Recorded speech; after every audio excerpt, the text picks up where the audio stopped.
did your mother tell you about sex? Yeah. No. We're like shipped away to biology class. What is your wish for people of color, people you work with, First Nations people, Black people? What is your wish for those who are essentially at a disadvantage a lot of the time? Oh, don't come for us. Rumbi left the group chat. I'm a slut, that's why. Resurrecting who I was sexually before being a mom and after being. It's two completely different people. 100%.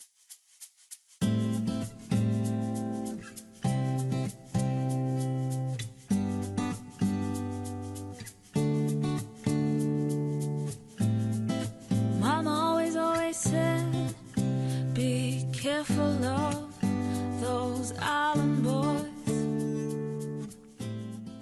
Hi, I'm Amanda. And I'm Rumbi.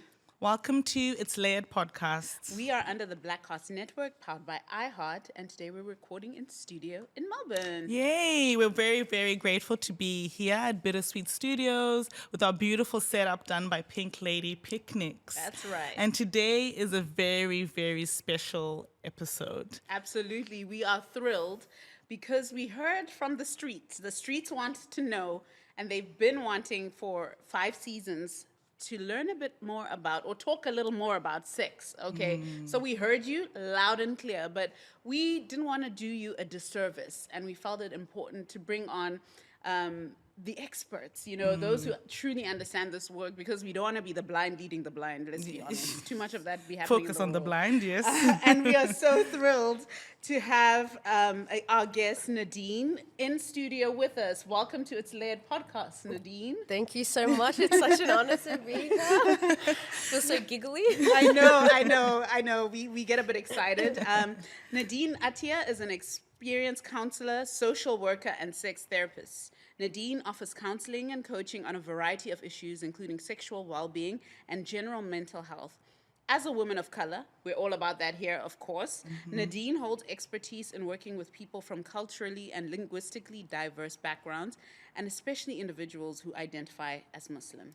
Her sex-positive therapeutic style is inclusive and appreciates clients' backgrounds, including gender and sexual diversity. She has much experience providing counseling to individuals who identify as trans, lesbian, bisexual, gay, queer, and non-identifying. She incorporates her knowledge into usable tools on healing, connecting, and rediscovering senses within lovemaking and sex. So you guys see why we had to have her here? We didn't just get anybody. We got the experts. Yeah. And also as a woman of color, how do you describe yourself, Nadine? When someone says you're a woman of color, what does that mean? I think it comes from my own dysphoria and my own identity making. And I think my whole entire profession was I'm just becoming someone that I needed growing up. Yeah, my mother's so proud. Long conversations about I finished my short course, so I'm a civil celebrant, and mom's like, and who will you be marrying? And there's like that little ... And I was like, anyone that wants me. And you just stare right back and just away. But really it was about becoming someone that I needed. And as I take each day and I sit in further professional developments by let's just say white people, I'm like, I just don't want any other person of color to sit in a situation where microaggressions are so obvious, but because we speak, it doesn't exist in 21st century. You know, so you get kind of gaslit by the industry. Are you sure that was? You do. Yeah. That always You throws me do. off. But you're a social worker. Yeah. I love that one. Yeah. I'm like, and my manager took my own work. Like, I don't understand. Yeah. And I think that's why today, talking about sex, we're like, we have to have a people of color aspect. Yeah, Because I think 100%. sex for us is a completely different. I mean, first of all, if you look at, people mainly look at porn and movies and whatever, even novels. Yes. And if you think those characters, none of them are us. That is None of them very look like us. Or we're then hypersexualized. Exactly. I think because no one wants to talk about that our bodies are political. Yes. And if we can't acknowledge and have that first conversation first, there's no way you're going to reach orgasm. Wow. Yeah. Wow. And Okay. yeah. I think we can really go in Oh, and yeah, into the so depths sorry. of all this, but I would love us to take a step back and kind of, Please, if you could guide share how me. you got into your work, especially with regards to sexual wellness, sex therapy, and your journey into who you are, and also as a social worker, and how that also it fits in as well. If you can take us through that journey. I love sex.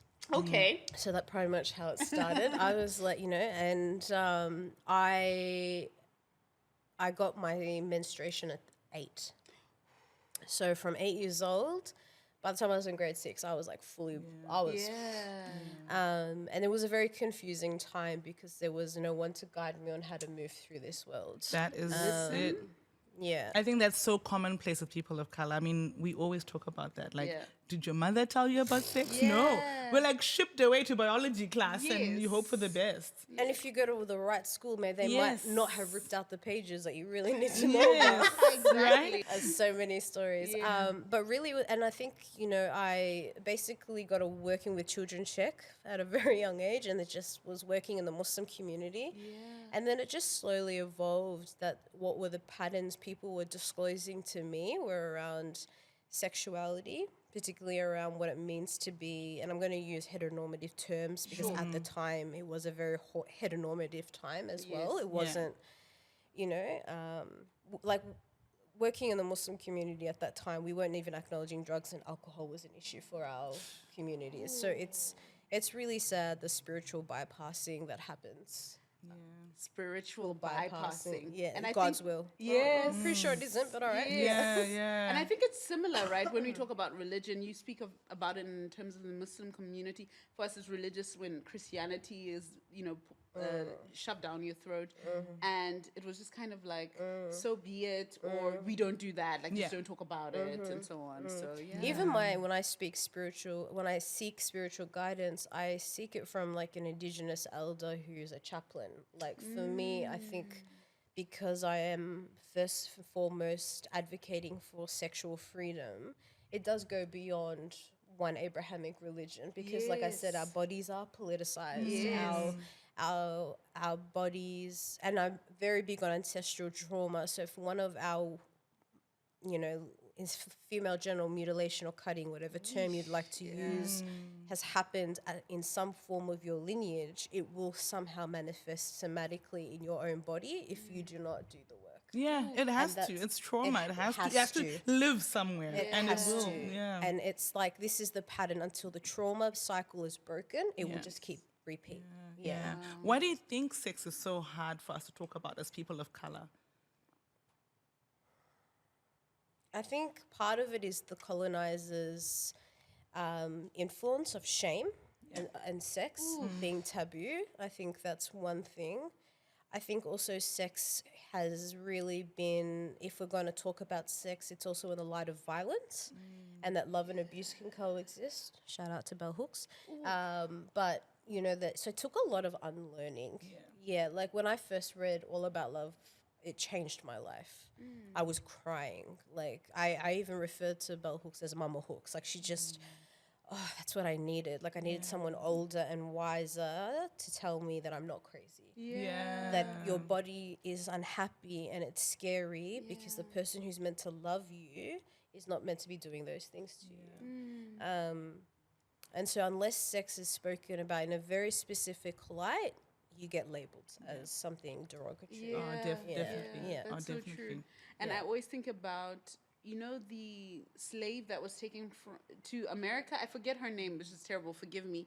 And she was almost put as an object that people would stare at because of her hips, her derriere, all this, and It's that like kind of. Pocahontas. Yeah. The First right? Nations. Yeah. The first, I'm not even, with all due respect, I don't think Pocahontas is her real name, but like when I watch like Disney, I'm like, no one would have chosen John Smith over. Yeah.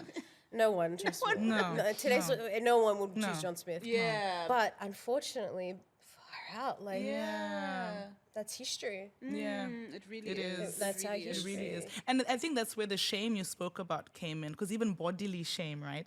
Having bigger hips or bigger. I mean, Yes. unless it's celebrated and hypersexualized, is what Yes. Rimbi's saying. But if you don't want to be hypersexualized and you just want to be treated as normal, it's really hard, people of color, because we don't even see ourselves in those spaces. Yeah. I mean, only now we have a beautiful high tea setup. I think the Bridgerton season had a bigger quote unquote girl, and that was like, whoa, you know, Yes. Seen she's that your main episode yet. girl. Wow. Yeah. And I'm like, wow, this is how behind we are. We haven't even accepted people with hips. Exactly. Like, Exactly. It's insane. Do you know what I love? Is that she's also got beautiful ginger hair. Yes. And I'm like, y'all going out with a Yeah, hundred. going, You're like, if we're going to do everything. this, Make sure Do you it right. Yeah. 100%. you're going to do it like... Sean goes Yeah, out I'm gonna there. go there. I'm Yeah. gonna go there. Yeah, for sure. And your lady winter...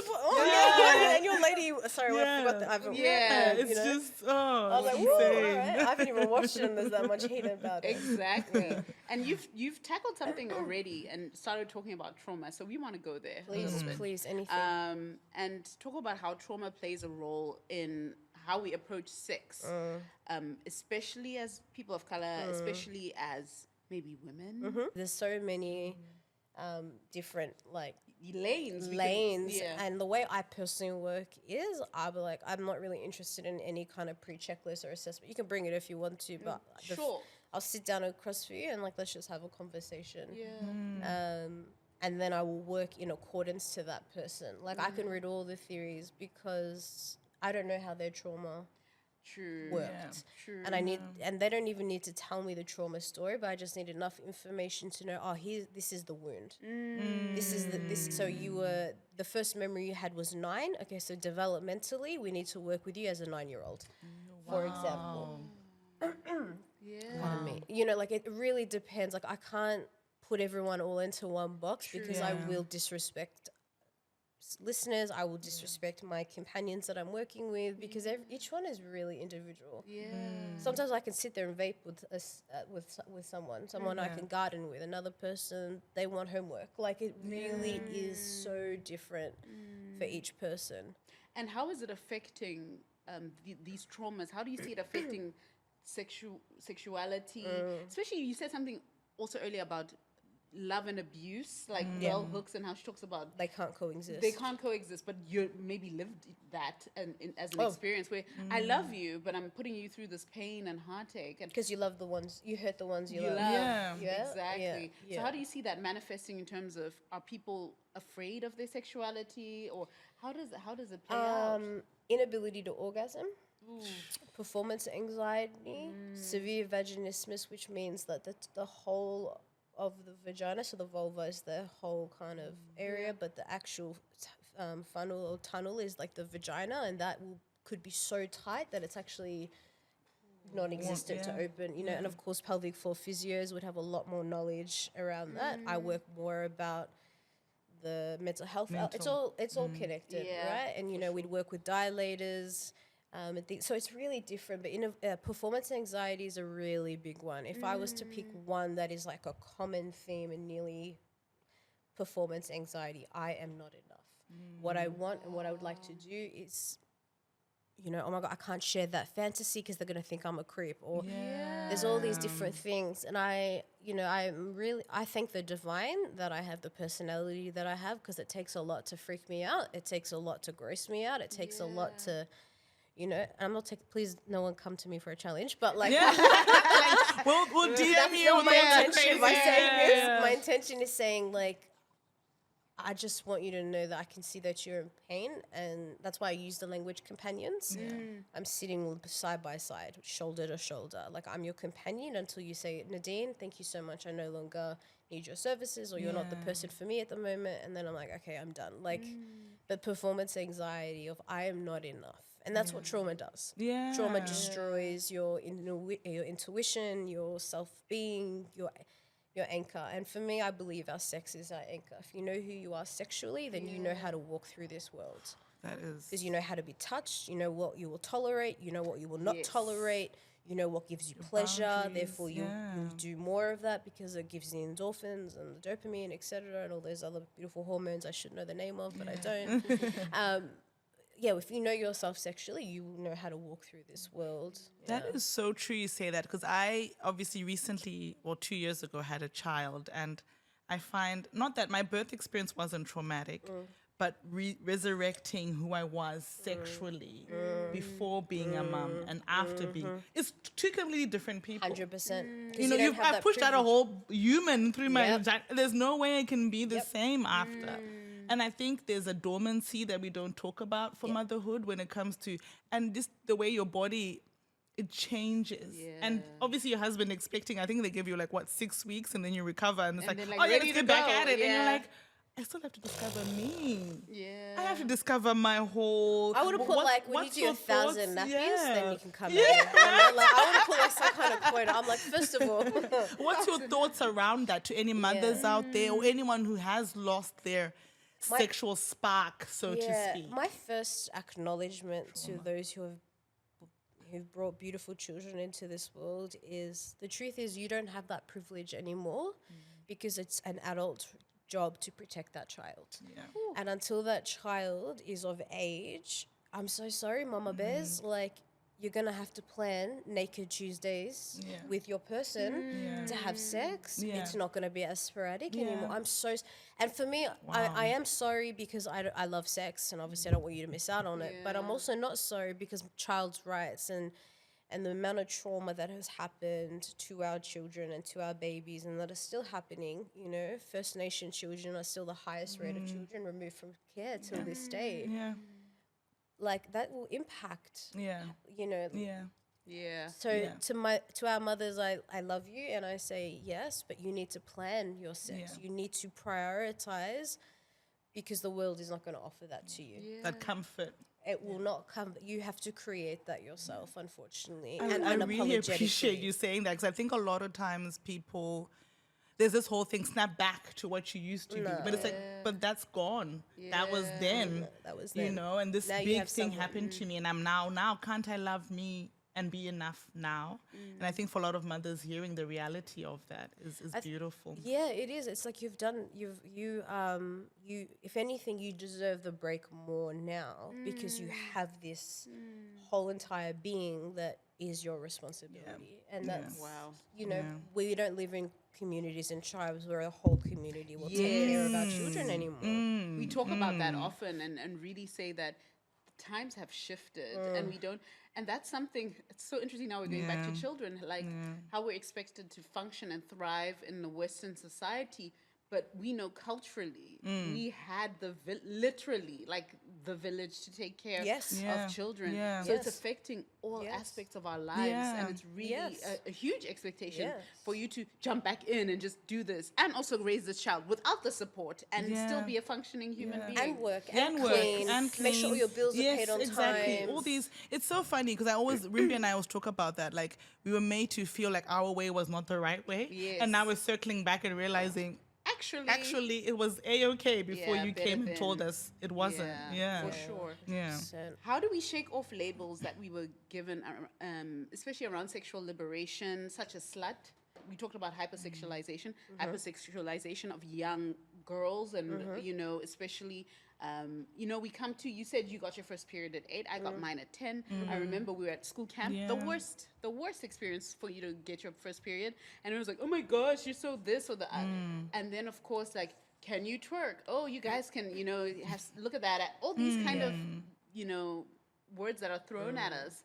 How do we liberate ourselves from those negative connotations that we get, especially pertaining to our sexuality and who we are? I would first gently and lovingly explore why it offends you first. Oh, don't come for us. Rumbi left the group chat. I'm a slut, that's why. No, but for real. Empowerment. For real, Yes. I just for real.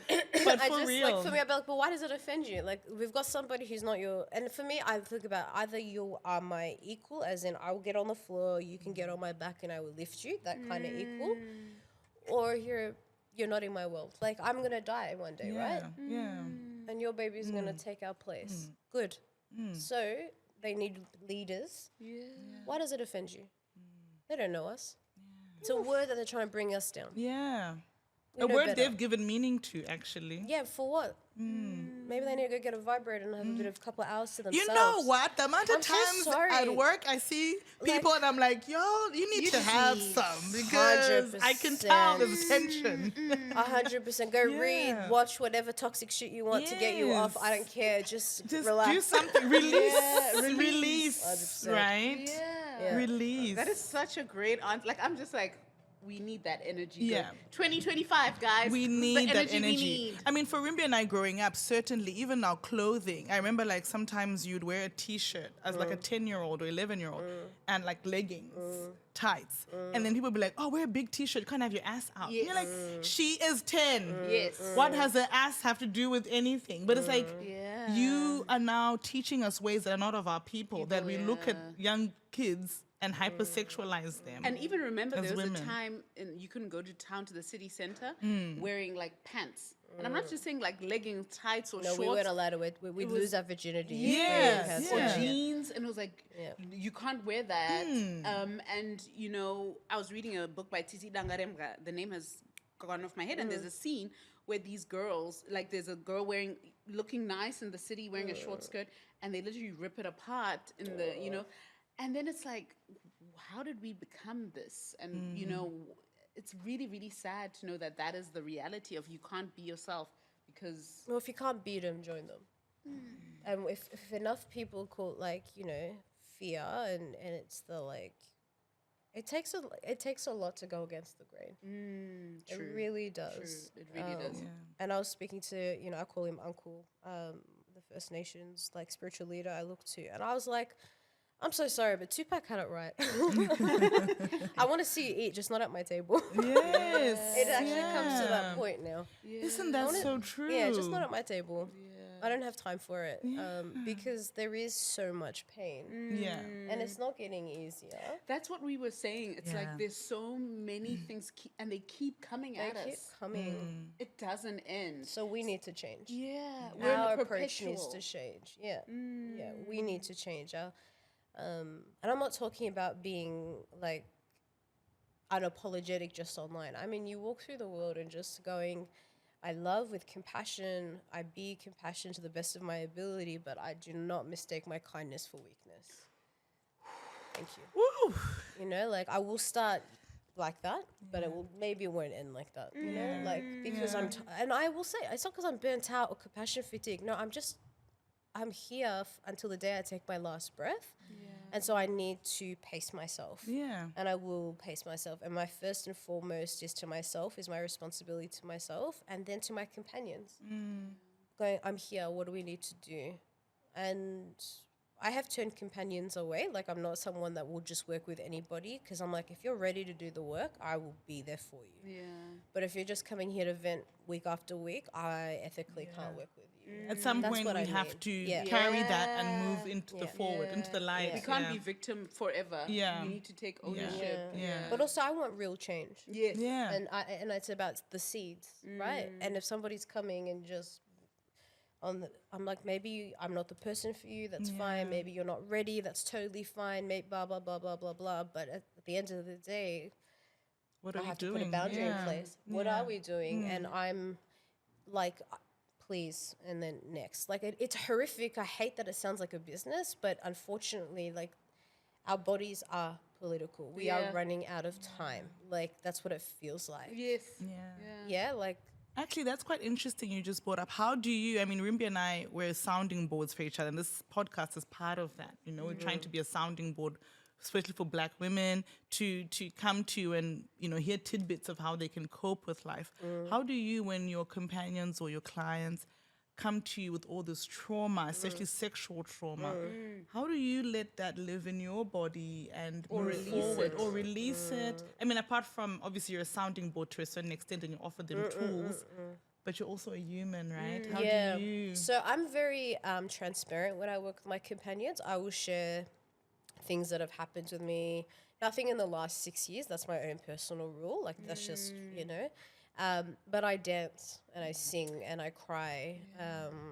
Sometimes in front of a mirror, sometimes not, because I could, you know, you just need to kind of lose yourself to the beat and somatically move. And in trauma, we talk about we need the body keeps the score, the body Yes. remembers, the body, and that happens because when a trauma happens, the prefrontal cortex, the part of our brain that's, so used to memory kind of gets sluggish, and our brain is like a computer, so it's not going to get stored. But the body's like, well, we got to be We prepared have for to, next we have time. to remember it. Yeah. That's right. So then let's Yes. pick up the slack, Yeah. And so the body picks up the slack. No disrespect to the brain, but you know what I mean? Like and so if you go into a room and you're like, I can't tell you why, I can't put words to it, but I know I don't like this. Yes. Yes. That's it. Yes. For My me, body that's is enough. telling me. I Yeah. always say vibes don't lie. And we say Yeah. vibes like just, but it's literally Yeah, what's they being put don't. out there. They Energy. don't. 100%. They don't. Or when people say something, then they say to you, I didn't mean it like that. You're like, Yeah, no. I caught you the first time you threw that statement. Yeah, Like for sure. now you're trying to be polite and get out of it, but you meant what you said when Yeah. you said and how you said it. Yeah. Exactly. So Because you know in the tone that they're so passionate and and that they're getting away from themselves, so you can tell that they're not really. They're just kind of they're just talking without processing. Yes. You know Yeah, that no energy. filter, right? Yeah. You know that genuine, like, I'm just trying to make sense of the senseless, and then there's the you just let slip Yeah. something that you should have took into the grave. Yeah. What is your wish for people of color, people you work with, First Nations people, Black people? What is your wish for those who are essentially at a disadvantage a lot of the time and who trauma is such an integral part of life, unfortunately? But you said we're running out of time, our bodies are political, and what is your hope or wish through the work you do? That we unite. That we unite. That's my hope. That we come together and we don't see anything except you're my brother, you're my sister, you're my folk. We're family, and we need to protect each other and protect our own. That's my dream. That's my thing of like, I just want people. You're not alone. I love Yeah, that. no, like it's. I do Sorry, not- I no, felt that. No, I really do. I really mean that. Like even when we first met on the video call, like I was just like anything I can do to support. That's I don't know. My husband's probably gonna kill me, but that's one of the things that me and him argue about. It's like, can you relax? And I'm like, no. Excellence is not just done when people are around. Excellence is done like. This is discipline. This is who we are. We need to live it. We need to breathe it. Because then how the hell do you have the audacity to walk out in the world with your head held high if you have two versions of yourself? Yes. I guess for me, I don't care if I'm liked anymore. Like that's why I don't care if I'm liked, because I'm like, do you have any idea how many babies and how much pain is out there? And those sites of knowledge do not have the voice, but I do. So until they do have their voice, and I can give them the mic and they can stand on my neck, yeah, cool. But until then, I'm using my privilege. I'm using all the things that, I'm blessed to have been given and fought and worked hard for until, someone else can take the baton. I'm not here forever, and I don't want to be. I want to pass the baton. Yeah. I want to pass the baton on. I'm like, tag, you're in. Yeah, really, For really. sure, for sure. Wow. Yeah. Thank you so much, Nadine. No, thank you so much. It's my honor to be invited.